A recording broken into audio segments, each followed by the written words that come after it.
2 రోజులుగా రాష్ట్ర వ్యాప్తంగా కురుస్తున్న భారీ వర్షాలకు మెదక్ జిల్లాలోని పోచారం ప్రాజెక్టు జలకలను సంతరించుకుంది. నిన్న ఎడతెరిపి లేకుండా కురిసిన వర్షానికి జలాశయంలోకి భారీగా వరద నీరు వచ్చి చేరడంతో ప్రమాద స్థాయిని దాటి నీటి ప్రవాహం కొనసాగుతోంది. దీనిపై మరిన్ని వివరాలు మా ప్రతినిధి రామకృష్ణ అందిస్తారు.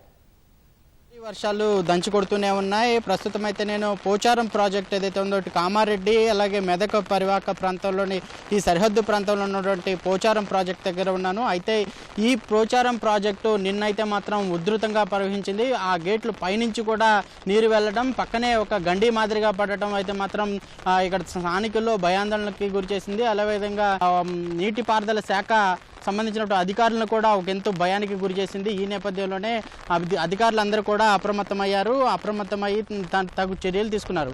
ప్రస్తుతం వర్షం మాత్రం తెరిపియడంతో నిన్న కురిసిన దానికంటే కొంచెం తెరిపియడంతో ఆ గేట్ల ద్వారా మాత్రమే నీరు వెళ్తున్నాయి. పైనుంచి వెళ్ళటం అయితే తగ్గింది. నిన్న ప్రమాదం అంచుల వరకు వెళ్ళిన ఈ పోచారం ప్రాజెక్ట్ అయితే మాత్రం ఎలాంటి ప్రమాదం లేదు.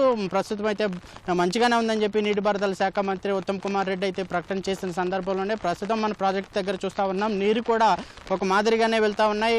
సాధారణంగా ఈ స్థానికులు అయితే మాత్రం ఆ జలకళ ఉట్టిపడేలాగా కనబడుతున్న దృశ్యాలను అయితే చూడడానికైతే ఈ ప్రాంతాలకైతే వచ్చి చేరుకుంటున్నారు. ఈ వర్షానికి వచ్చిన ఈ నీరు మొత్తం కూడా కింది ప్రాంతాలు దిగువ ప్రాంతాలకు వెళుతూ ఉంది. పోచారం ప్రాజెక్టు దాదాపు 2 టీఎంసీల నీటి సామర్థ్యం ఉంది. ఇప్పుడు వచ్చిన నీరు వచ్చినట్లుగా దిగువ ప్రాంతాలకు అయితే విడుదల చేస్తున్నారు. మనం ఇప్పుడు ప్రస్తుతం విజువల్స్లో చూసుకోవచ్చు. నిన్న వచ్చిన ఈ భారీ వరద ఉధృతికి మాత్రం ఇటు మెదక్ నుంచి కామారెడ్డికి వెళ్ళే ఈ బోధన్ జాతీయ రహదారి మాత్రం శిథిలమైపోయిందని చెప్పుకోవచ్చు. తునాతునకలైందని చెప్పుకోవచ్చు. పెద్ద పెద్ద కొండరాళ్ళు సైతం కూడా కొట్టుకుపోయి చిన్న చిన్న ముక్కలు అయిపోయినాయని చెప్పుకోవచ్చు. ఇటు వర్షం దాటికి మాత్రం ఈ వరదలు అయితే మాత్రం తీవ్ర రూపం దాల్చిందని చెప్పుకోవచ్చు.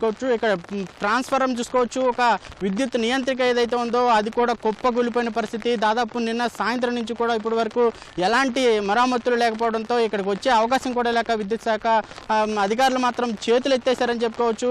ఆ ప్రమాదకరంగా ఉన్నటువంటి ఆ విద్యుత్ తీగలను కూడా దాటుకుంటూ అటు ముందుకైతే వెళ్ళి స్థానికులు అయితే చూస్తున్న పరిస్థితి అయితే ఉంది.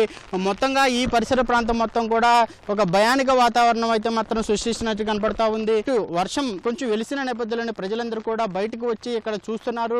అదేవిధంగా వరి ఇప్పుడు మనం చూసుకోవచ్చు. ప్రధానంగా వరి మొత్తం కూడా బురదమయం అయిపోయింది.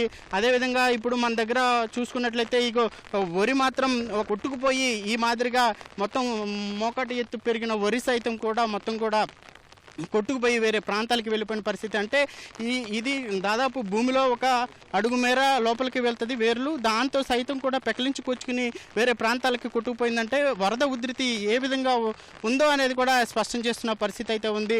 ఈ పరిసర ప్రాంతం మొత్తం కూడా ఒక పెద్ద వాయుగుండం పడింది. ఇక్కడే పెద్ద విలయతాండం చేసింది అనే క్రమంలో మాత్రమే ఇక్కడ ఈ మొత్తం పరిసర ప్రాంతం మొత్తం కూడా చిన్న భిన్నం అయిపోయింది. ఇక్కడ రోడ్డు ఉందా లేకపోతే ఇది నదే అనే విధంగా కూడా ఈ పరిసర ప్రాంతం మొత్తం కూడా చిన్న చిన్న ముక్కలుగా రోడ్డు అంతా విడిపోయింది.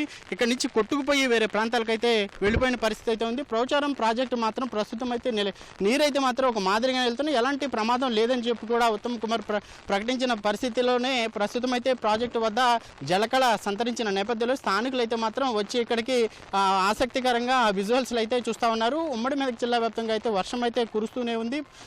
ఇది తాజా పరిస్థితి. కెమెరామెన్ మొహమ్మద్ షాతో రామకృష్ణ, ఈటీవీ న్యూస్, మెదక్ జిల్లా పోచారం ప్రాజెక్ట్ నుంచి.